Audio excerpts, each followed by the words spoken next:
Welcome to Dream and Do, a podcast for women who are chasing their dreams, rediscovering who they are, and are ready to make changes, big or small. I'm your host, Nova Reid. Join me for confidence pep talks, soulful insights, and practical tips on all things creativity and wellness, along with powerful conversations with women who are dreaming and doing in action. This is the stuff you're going to wish you knew years ago, but don't worry, it's not too late. Let's get started. Hey loves, welcome to another episode of the Dream and Do podcast. In this episode, I am talking to the amazing human that is Nova Reid. Nova and I met a good few years ago now through wedding blogging, because I actually used to be a wedding blogger, and it's something that Nova has continued to do and branched into diversity consultancy as well. And she's just wonderful. She's just a wonderful light, and she has a really inspirational story to share. Some stuff about the royal wedding as well, because she's involved in that. It's all really exciting. So I can't wait for you to dive into this episode. I just want to say a huge thank you for listening and for being here. I really, really appreciate you. Okay, on to the episode. Enjoy.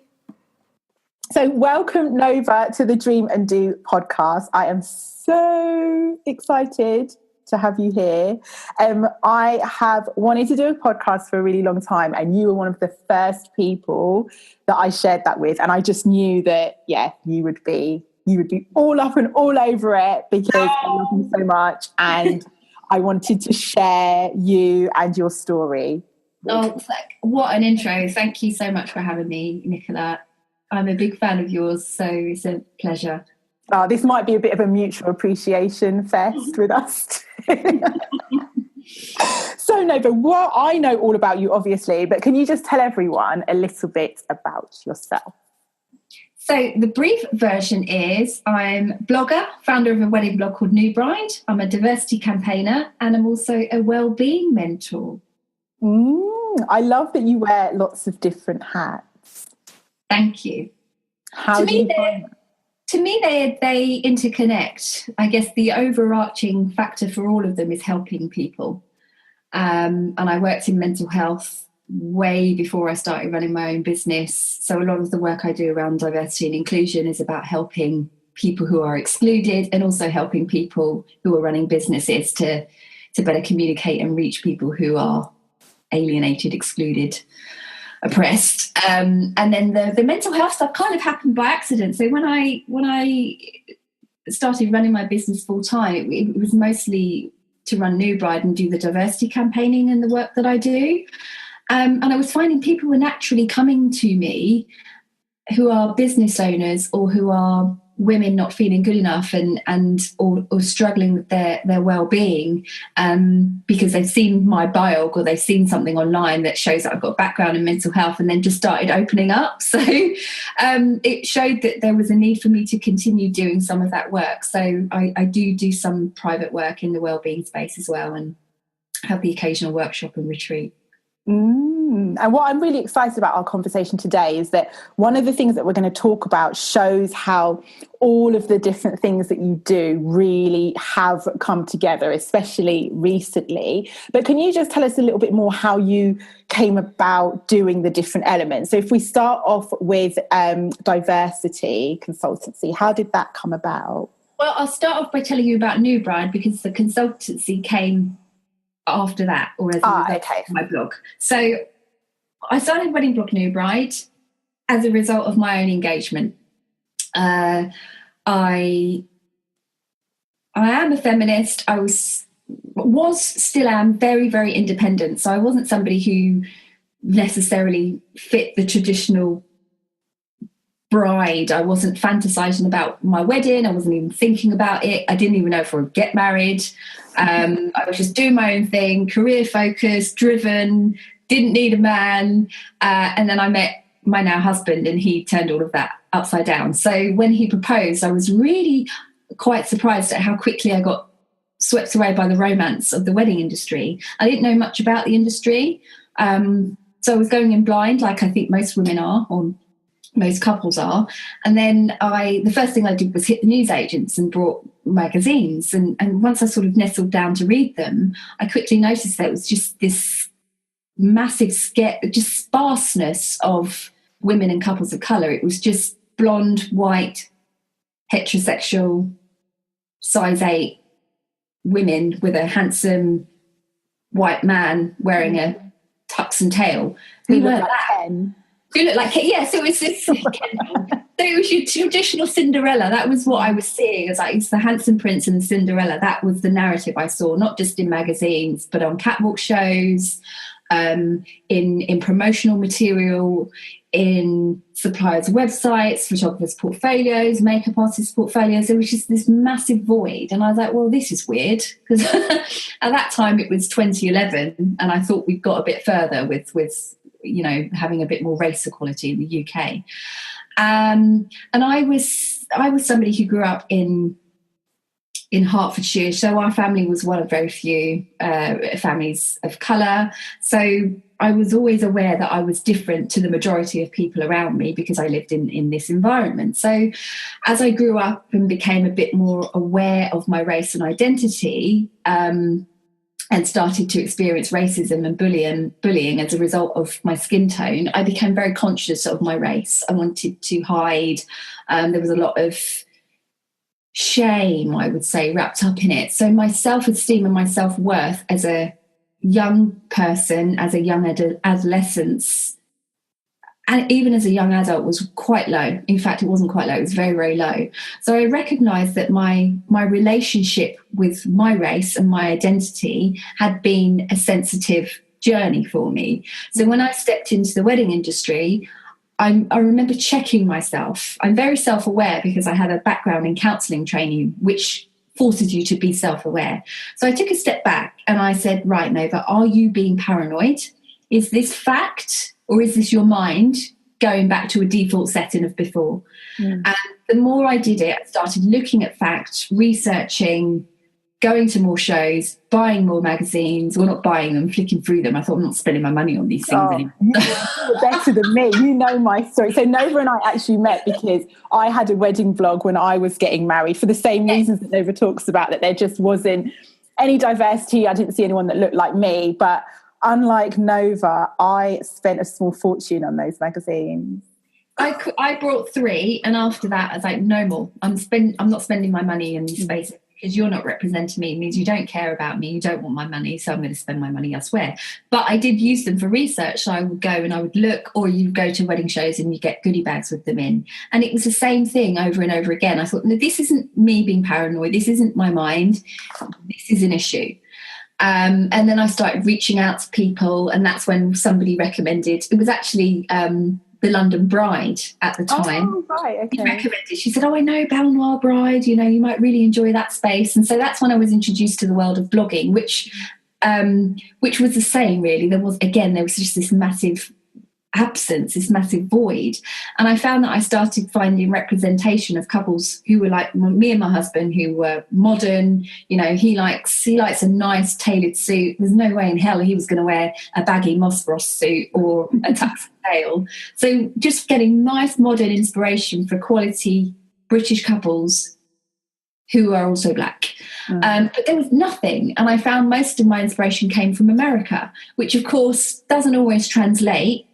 African American is very different to Black British in terms of what you want, the aesthetic, and also the access to suppliers. They were all American. We were getting married in the UK. So I just thought there's something here, and it inspired me to start my own blog just to document my own wedding planning, really. I had no idea that it would, now turn into a business and now become a platform for the consultancy I do, because what was happening was people were saying, oh my God, this is amazing. I'm really struggling to access a market like yours. How do I do that? I don't want to cause offence and get it wrong. I'm worried about tokenism. And so I realised that there was a gap for consultancy. And I brought together my background in mental health and disability to be able to provide that service. So that was really long-winded. No, it was good, because I feel like it's important for us to have that kind of context to get a greater understanding of what it is that you do. So when you talked about kind of your childhood and the racism you experienced as a child, do you feel like you had reconciled that in a way by the time you started New Bride? I say reconciled, and in my head I'm thinking you'd got over it, but that's not to sound as crude as it does, but it wasn't affecting you as much on a day-to-day basis. Had you moved away from that area? And so I would say, I thought, and I'm saying this quote unquote quote, that I had gotten over this a long time ago. And it was actually during my training. So during my training to be a caregiver in mental health, I had extensive training over about 18 months.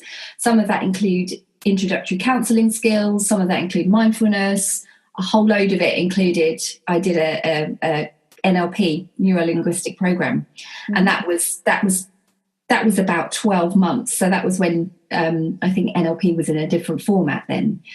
And as part of learning to be a life coach, they want you to go through your own experience. And I was somebody who wasn't shy. My former life before I worked in mental health and disability, I was an actress. So I was somebody who was confident at being a guinea pig. And they would always ask for, who's going to volunteer? And everyone would be sitting there sheepish. It's like, well, I'm here to learn. So if I can learn by a master trainer who trains Richard Branson and all these amazing people, I'm going to learn from him. Yeah, without a doubt. So we were doing, so some stuff had started to come up with the psychotherapy training I was doing that kind of hadn't reached the surface, but some stuff was coming up that I thought wasn't an issue and was just being presented to me. So it was kind of there. And doing the life coaching training as well, we were working on a particular exercise that goes back into the past and brings you into the present day. And I was in a great space. I was in a good mood. I wasn't insecure about my race, I felt, at all. And yet during this exercise, the questions and the curiosity and the exercises were leading me back to feeling inferior because of my race and feeling shamed because of my race. And all of this stuff that I didn't think was an issue anymore came bubbling to the surface. And I remember I was in this space feeling totally vulnerable, and I was crying quite cathartically. I'd never cried like that before. And I'm in a room for strangers. I'm thinking, I damn well wish I hadn't put myself forward now. But it was happening right there. And I thought, you know what? Don't fight it, just go with it.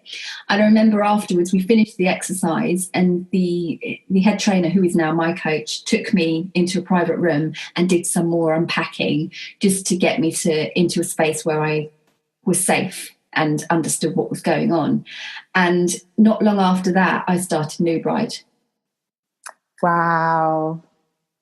I'm such a big believer of when we can identify our stories and then own our stories, not only does that free us, but it opens us up to these possibilities that would never have been there before, right? Like if you hadn't have been the type of person that volunteered during your coach training to do all of that work, maybe you would have got here, but maybe you wouldn't have done in this kind of way. And I know that everything you do is so mission driven, which is part of the reason that I wanted to speak to you. And it's just shown how that's all tying together. Yeah, I just love it. It definitely, New Bride and the consultancy has all been a completely organic journey, which I really like. That had come from my vulnerability and also my frustration about why are we no further forward? Why are we still having issues? So, and that's always the best place, isn't it, to start something that you wish existed or that you wish that you had or had needed. Yeah. So well, my thinking was, especially with New Bride, it's like rather than me spend my energy writing to these magazines, because that's what I did. I wrote to some of them. I'm brilliant at complaining in letters. And so, what's the deal? I just flicked through over 300 pages and there's not one black woman or in fact any other, there's not one couple of colour in your entire magazine. What's that about? And I think I wrote to two of them. One didn't respond to my letter at all, and the other one responded and said, we're a very diverse publication. I was like, no, you're just lying. Which annoyed me, if I'm honest. So I thought, you know what, Nova, disengage, decide where you spend your energy. And I thought, I just had the idea on New Year's Day. The name came to me in a flash. It was easy. I bought a domain, started a WordPress. I was just going to use it to journal, I guess, more than anything, document my planning, because I was really enjoying the journey. And the next thing you know, I've got these followers and brands emailing me saying, "Oh, can we buy a banner ad?" I'm like, "What bloody hell's a banner ad?" So the blog I think found me, and then I started to find my way with it after. Yeah. Oh. So I just want to come back for a second to the fact that you were an actress. Yes. Did you experience, I say this and I'm asking, and I know the answer to this, not only because I know you, but I know the industry. And it's really quite obvious. But what kind of, what was it like in terms of diversity within the performing arts industry? What was your experience? Well, part of the reason why I think I was sensitive to race was because of my experience in that industry. So extremely limited is why you see so many black British actors at the moment going over to the US to get work, because the US is so unprogressive in many ways, but in terms of the performing theatre, the acting industry, they are much more open to who they cast in roles. That isn't necessarily always specific to their race. They're much more open with colourblind casting. They're much more specific with casting that needs to be for a black person. So there's just, and also it's bigger, so there's just much more opportunity, and there aren't the same barriers as there are in the UK, which I think is a great shame because we have such amazing talent. So yeah, I mean, my dissertation was about one of the common narratives we got. So I was one of four black people in my entire university. What? Yeah. I mean, it's performing arts school, so it's a niche within a niche, but I was one of four. Wow, I can't imagine what that must have been like, though, because when I went to university all those years ago, I went to Reading University, which at the time felt like it was the other side of the world. Now it's down the M4, like it's not far at all. But when I went there, I was one of very, very few black people, and I found it so alienating. Coming from West London, going to Berkshire, it felt like I was going to the other side of the world. I found that really, really hard. And also I was one of very few, I think I was one of only two black British women. Everybody else was international students. And so there was kind of a bit of a disparity there. I thought that we could all bond, but it just didn't happen. I can't imagine, and I'm talking about in my year, in my kind of cohort, I can't imagine if the whole university. So to give you an idea of numbers, so we had a degree, and there was another version of a degree for people that didn't quite have the grades, and there were about 200 in each cohort. So there's probably about 600 of us. And there were four of you. But I didn't find it, and I'm talking about black people. I mean, in the performing arts world, I think there was one Asian guy who I can recall, because that's it's an industry where you're not encouraged. You're encouraged to do proper jobs or proper degrees. So there's all of that bias going on as well. I didn't find it alienating because I'd grown up in Hertfordshire, where I was always the only or the few. I found it comforting that it was more than just me, but I did find the barriers really frustrating. I would be told, or we would all be told, that we would get muddled up. Me and another girl, Delia,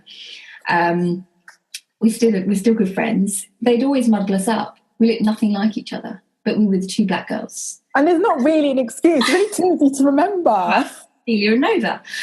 We laugh about it now, but yeah, we would always get muddled up. And there was another girl called Tanisha. In fact, yeah, between the three of us, but mostly it was me and Delia that got muddled up with each other. And the other was a guy. And we would be, certainly from my memory, we would be I would be told, no, you're black, darling. There's only a few roles that you're going to be able to play. So it was the first time that I had experienced feeling that my race was holding me back from achieving the same success or being given the same opportunity to achieve success as my white peers.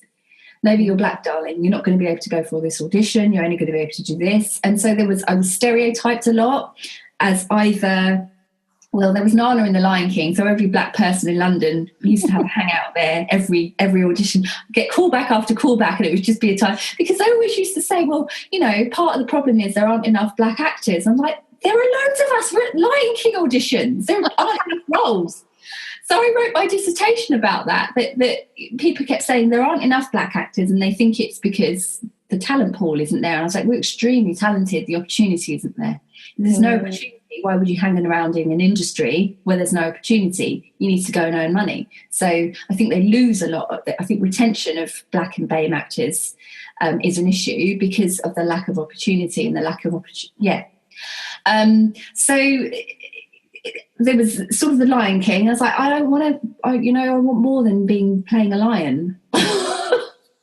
For the rest of my life. The rest of my life. Or there was South or East London Ghetto Girl. Okay. Or some form of servant. There were all these, even when we were just rehearsing and I would be given text to learn, I would never be given a lead role. And that's within the university where they could have done that. They could have done, because it doesn't matter. We're experimenting, learning, we're growing. But they were perpetuating the stereotype. It was perpetuating the stereotype. And there's one memory I have, which I like to share in some of my diversity training sessions, about back then it was really difficult to get stage makeup and makeup artists to work on black skin. Really, really difficult to even buy the products. And we wear a lot of makeup on stage. It's something that's it should be part of our kit. So there was a frustration there for me that I couldn't even make my face up in the same way that my peers could on stage, because there was like one or two shades, and they didn't necessarily work with me. Or you'd find a shade and it would be a really expensive brand, and then the makeup artist didn't know how to work with your skin. So that was when I first started experiencing the issue with makeup.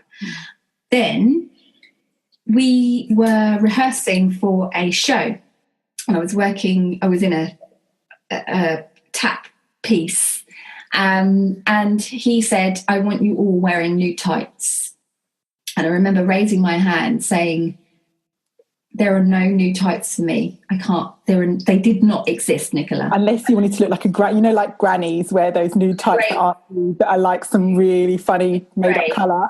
Yeah. But nobody is. And he got really annoyed by that. He's like, it's not my problem. I'm thinking, well, I'm trying to tell you that I'm not going to be able to do what you're asking, because there are no tights for me as a black woman. And it's really, I remember it being really embarrassing because we were in front of everybody. So I then went off and couldn't find anything. So I wore black tights when we started doing our tech run. And he said, why are you wearing black tights? And I thought, I already told you. I said, there's no tights for me. There's no tights, flesh-coloured tights for me. There are none. They don't exist. Even ballet tights don't exist. They might do now, but not then. And he said, it's not my problem. He said, I want you in flesh tights. And he lost his rag. I mean, he was an interesting character himself. And I ended up taking the tights off and just wearing my bed, dancing on bare legs. But I remembered it again. It was these tiny everyday inequalities that already started feeding into my narrative that I wasn't somehow good enough and I wasn't equal to my peers. What kind of impact did that have on your dreams? So obviously, if you were at Performing Arts School, because the dream at the time was to... For me, my dream was to conquer West End. That was my dream. And then as I became more aware of the industry and the politics and how low paid it was, I was like, okay, that's not going to fund my designer shoe habit. But yeah, it did. Before that, it just dissipated it. It just get flattened. That's the only way I can describe it. Yeah, which is a shame because that was my absolute joy and passion at one stage. And for me, it just became untenable. Yeah. And that's what the kind of the tragedy almost of it is, isn't it? We can look at racism and discrimination and know that it's wrong kind of thing. But then when we look at the human stories of the limitations that it then puts on people, that's the sad thing. It is.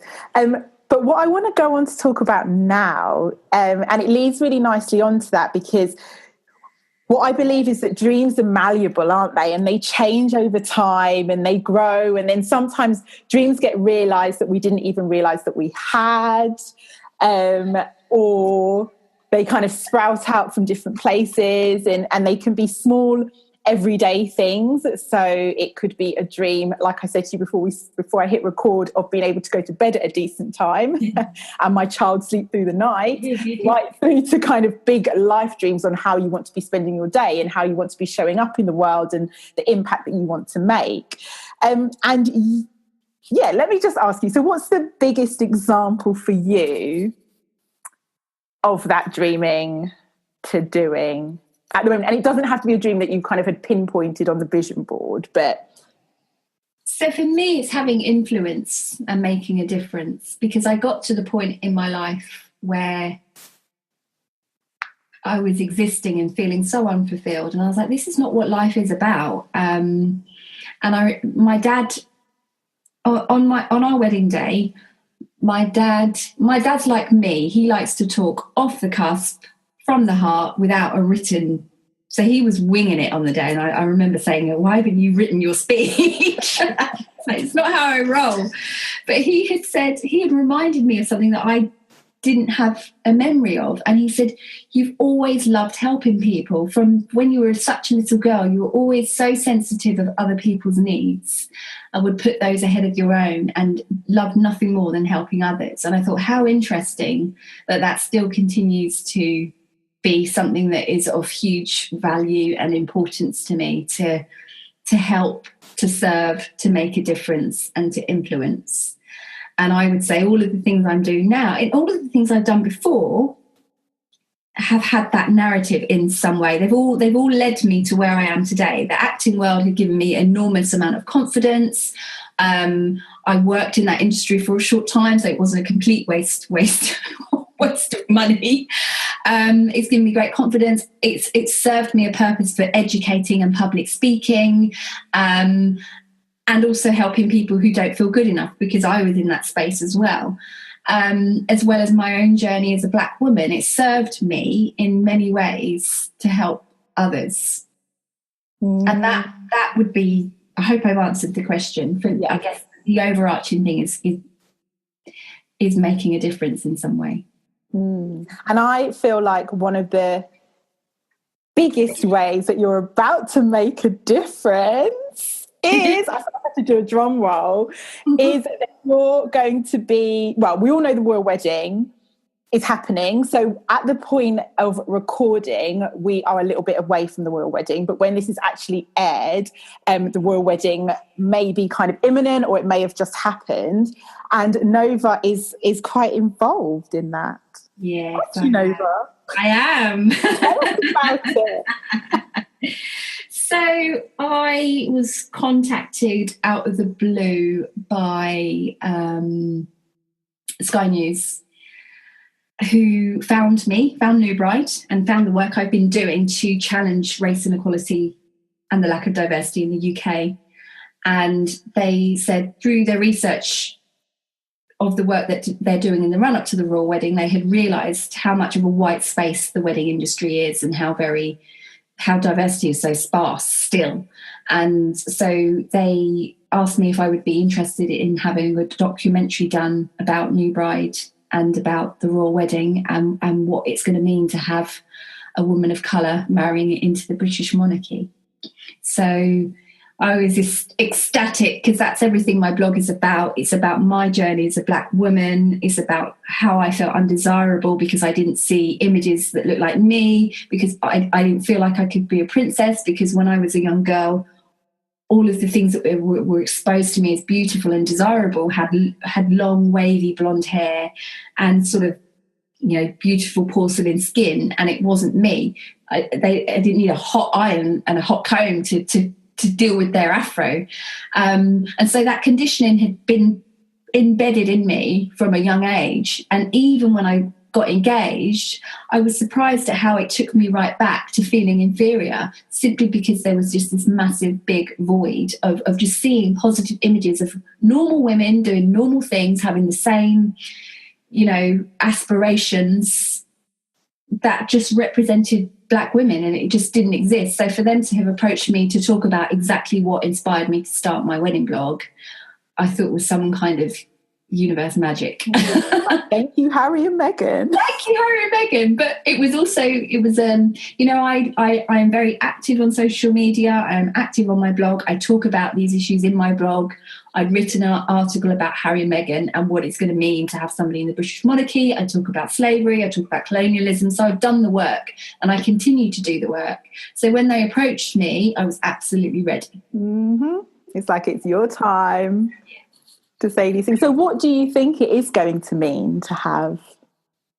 Well, I know everyone can go over and read your blog post, but just to give us a quick summary. I mean, they can go and have a look, but the UK, we don't talk about it much. It's not in our curriculum. It's rarely taught in schools. It's taught in a few handpicked schools, but we learn about snippets of our history. We don't learn about how we enabled slavery. We don't learn about how we used to ship people from country to country in the transatlantic slave trade. We don't talk about colonialism. We don't talk about the fact that people were killed in the UK because they chose to have an interracial relationship. We don't talk about the fact that people were lynched in the UK. We don't talk about the fact that it was very difficult for people to get jobs who were Black or a person of colour in the UK because they were seen as other. We don't talk about this stuff. It happened. And I think we also need to remember that slavery was legalised for longer than it's been illegal. And that kind of behaviour and sort of social embedding in an infrastructure doesn't just disappear if your laws change. It's in our mindsets, it's in our DNA, it's in how people still associate princess and beauty with the white blonde. That's a really simple example for me to use. It goes much deeper than that. It's in the fact that I couldn't buy new tights because they're assuming that everyone who's buying tights has white skin. It's in the fact that I have to travel 70 miles to go and get my hair done because there's no local hairdressers where I live that work with Afro hair. It's all of these little things. So I think having a stature like Meghan in the British monarchy, an empire that has benefited from slavery, an empire where it was strictly forbidden for anyone in the monarchy to have a relationship with a person of colour, is showing that there's great hope and there's becoming more understanding and acceptance that we're more blended than people think. There was a time when people would refer to people who were in the British monarchy as having blue blood, and that was literally because they felt that white equals purity, and that you would have to see the veins in your skin in order for you to be pure. And that's why we hear things now about people saying that Meghan is going to be tainting the royal family. She's not tainting the royal family, she's adding another dynamic to it. And that's the same as what we're seeing in society. We're becoming more blended, which I think is a great thing, but we're very, very intolerant to difference still. And I think that stemmed from being born in a country where one race has been deemed as more superior to another, and we haven't undone that work yet because we don't talk about it, because we're British and everything's fine and we helped abolish slavery, so it's okay. And the impact is all done and dusted and everyone should just forget it. Yeah, slavery was a long time ago is what I get. Well, you still, slavery was a long time ago. It's like, yeah, it was. But we need to remember it was legal for longer than it's been illegal. And the implications of that are embedded in industries, in criminal justice systems, all sorts. Absolutely. So the royal wedding, I mean, I know for me personally, I'm super excited. Love a wedding.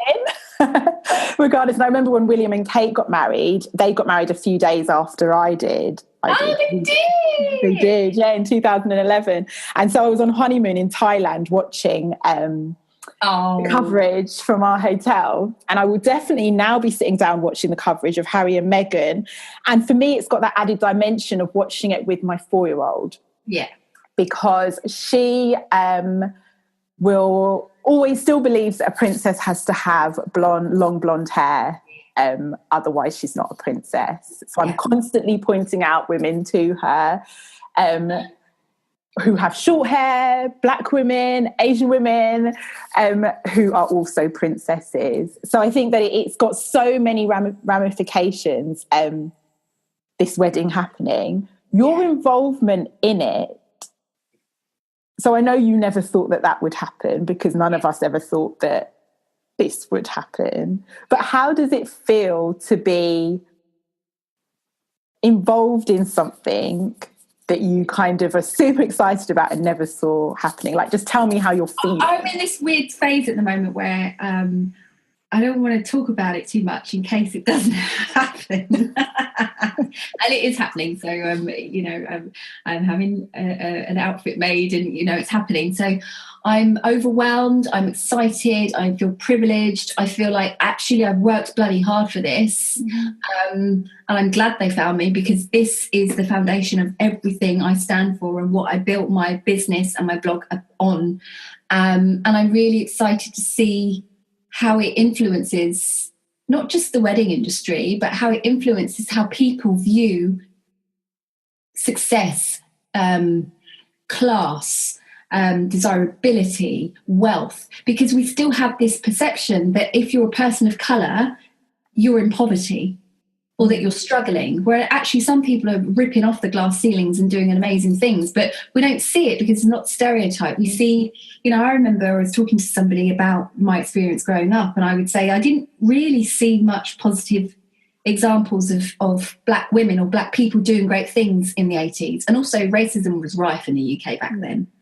And I said the only people that I would tend to see on TV were the charity adverts with children in Africa who needed some sort of donation. And so again, I think that can't be just me that has that fed into their perception of again, people believing that Africa is a nation that is in poverty when actually it's flourishing in many areas.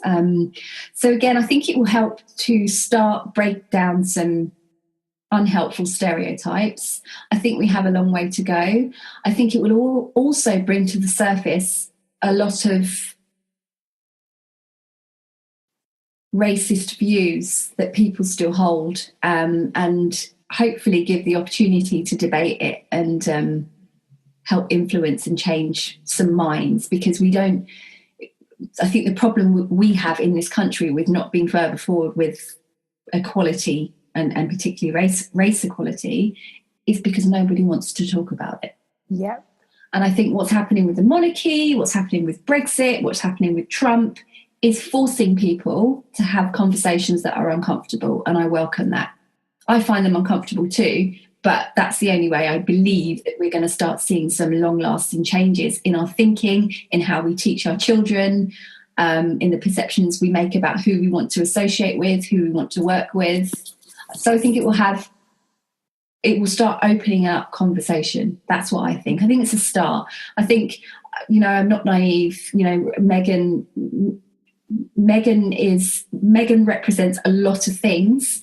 And she also represents that, we all know that there is an acceptable aesthetic of being black. And generally that acceptable aesthetic is somebody who is of mixed heritage or with lighter skin. We still, again, and I think it goes back to slavery, we have associations that if you're dark skinned, it's not just in the black community, it's in the Asian as well, that you're less than, that you were working out on the cotton field, where if you were light skin or mixed race, you had house privileges. You were in the house wearing nice clothes. And I still think there's this association. There's still more positive association with light and negative association with dark within our own black communities. Absolutely, yeah. And also the bigger picture. If there's there's an implicit bias test by Harvard that measures racial bias. And the stats show us that 70% of white people who took that test have a bias towards white. They find it easier to associate positivity with white than they do with black. They focus negativity with black. And I think it's just over 50% of the same test within the same black community. They have more positive associations with white than black, and they are black themselves. So yeah, this is definitely just the start, isn't it? Just the start. It's because just the start. I mean, just as you said with your daughter, we start forming racial preference and racial bias as young as 3 and 5. Yeah. Which is, and as I said to you before, it's something that with the work that I do and how aware I am, I thought it was something I would be able to control. Yeah. Maybe I should have banned Disney from the household. No, Disney's come a long way from when I was Yes, there. it has, hasn't it? But it's so much more than that. I can have all the positive images within the household and dialogue and conversation and beautiful black women that we're surrounded by, but it's bigger. It's bigger than that. And Harry and Meghan is a beautiful example of love, and it's showing how far things have come to a certain extent. But a dark-skinned black woman in the royal family, I would be dancing. I mean, I would be dancing, but I know that there would be outrage. Oh, there would be, yeah. There would be more. It would be more vocal. I mean, so one of the things I do to help with the work I do is I follow pages where there is race hate. Wow. So it helps educate me about how other people are thinking. I don't engage with them, I read. And so it's very easy to think that, we're all tolerant. I don't like that word anyway. We're all, we're so much more, we're so multicultural, accepting all these things. And I was like, because you're in your own pocket of people who are like-minded, you don't necessarily associate with people who hold these extreme views, because in their map of the world, as we say, the coaching life, in their experience of the world, in the values that they've been raised with, those views are right. And there are a lot of those people. And I think if Harry was marrying someone who had black skin like me or Lupita Nyong'o, there would be more uproar. Because I think there's an element of Meghan. She's Western, not too. She's still cultured. Some people can't. Her race is ambiguous. You wouldn't necessarily know she had Caribbean, African American in her, and there's a safety in that. It's less intimidating. Absolutely. Well, I just want to say a huge congratulations to you. Thank you for your involvement in that. But aside from that, kind of all of the work that you've been doing, I've seen it. I've been lucky enough to be able to see it over the last 7 years or so, and seeing how it's blossomed. And it's lovely to see how it's all really coming together now. And even if the dreams have molded and changed and shifted over time, they are still kind of being realised every single day. Because in that is inspirational in itself. I always believe when we can see other people doing things, that then gives us permission, it shows us the possibilities, and you're absolutely doing that for so many people, as well as on the ground actually doing the work as well. Yes. So. There's a lot of talk in, diversity is on trend at the moment because of what's happening. There are people who are jumping on the bandwagon, and there are people who are becoming more aware and wanting to make some authentic changes. And both serve their purpose. But what I would say about all of this is my work and my energy into my work has been consistent. Even when it's felt like I've had enough and I want to give up, and there are so many doors slammed and barriers and everyday racism and microaggressions and all of that stuff. It's hard to do work around race. It's hard. But it's so vital. And one of the things I would say is just be ready. Just be ready. Sometimes I would never have envisaged that I'd be running my own business full time, doing work that I'm passionate about. 2, I would never have envisioned that I'd be involved in a documentary about my work. I would never have envisioned that it would be so inspirational and interesting to a mainstream channel to talk about it. And 3, I would never have envisioned that I would be part of Harry and Meghan's wedding, which is insane. And I need a hat. Yes, you do. And shoes and an outfit. Shoes and a bag. And I just don't want to go there and embarrass myself or, misrepresent my entire race. Yes, we'll be watching Nova. No. Okay, so to close, Nova, what would be your one piece of advice to someone in taking them from dreaming to doing in their lives? I would say be flexible, because I think we're conditioned to very outdated way, but you go to school, then you go to college, or you stay at school and go into sixth form, then you go to university, and then you go and you get a job and you work in that industry, and you might work your way up, and then that's it. Then you die. And then you die. It's so restricting. And I would say be flexible, because what happens is when you start going on a journey that you think is the journey, and that's your dream, and that's what you've been working towards, and that is what you should be doing, and then suddenly it's mismatching as you grow and as your values change and as you experience the world, or as you evolve, it doesn't match anymore. It doesn't feel right, but you still keep going for it because that's what you've been conditioned to do. So I think if you've got an element of being flexible, and that can help you not get stuck, and then suddenly see that there's all these other parts as well that are just as enriching and might take you on an even more epic journey. Invest in yourself, and I say that in terms of always keep learning. Don't become stagnant. Keep learning, keep growing, work on your self-awareness and personal development. Keep learning, investing in you, because you are your best asset, and at the end of the day people are going to be buying into you. So just keep investing, look after yourself, because running a business is hard. It can be hard, not always hard, but it can be. And be ready. Said that already, but yeah, do the work, because sometimes you'll be grafting away and you can't see the wood for the trees.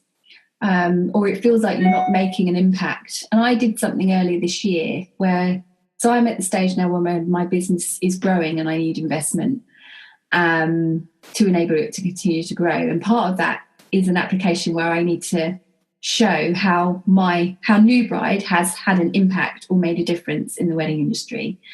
And I was like, I've got a few testimonials from people I work with, but nothing concrete. So I just put something out on my social media and in email to people who were in my network and said, if New Bride has had any impact on your business, personally or in some way, please let me know. And the amount of responses I got back from people doing amazing things as a result of New Bride, or as a result of coming to my diversity training, and are now sharing that with their clients. And I had no idea of the knock-on effect of my hard grafting, where I've got my head down and I feel like I'm barely making a dent. So don't underestimate your power and your influence, and keep going, or take a break. And then come back fresh. Yeah, that is absolute gold. And I totally agree with all of that, and especially that last point about that ripple effect, is because there's always people watching when you don't know they're watching, and you're always making an impact that you often don't know about. So that was just absolutely golden. It's just like, ask sometimes. Just ask, kind of, and have that feedback ready, not only for when you need it, kind of for specific things like investment, but also I always encourage people to have that folder that they go to when they're feeling down. And that's kind of your why in a written kind of form, isn't it, for you to see? So that is it's hard. Sometimes you lose sight of the why when you're bogged down in the day-to-day, the admin, the sales, the trying to get new work, the the everyday isms, the barriers. So sometimes it can get lost. So yeah, that to me is a brilliant way of just keeping that at the forefront. Fantastic. Yeah. Thank you so much. It's been an absolute pleasure to talk to you. Before we end, can you just tell people where they can find you? Yeah, so I'm always lurking on Twitter at Nova Reid, which is NU_bride. And if you're interested in the non-wedding stuff, you can find me at Nova Reid Official. And I'm on everywhere. I'm on Instagram, Twitter, all over the web. All over the socials. Brilliant. Okay, thank you so much, Nova. Thank you for listening. It is so appreciated. If you like what you heard, help your girl out by subscribing on iTunes and leaving a review. And I'll be picking out a reviewer each month to receive a very special affirmation card and print pack. So get over there to get yours. Sending you love and light as always, and I will see you really soon.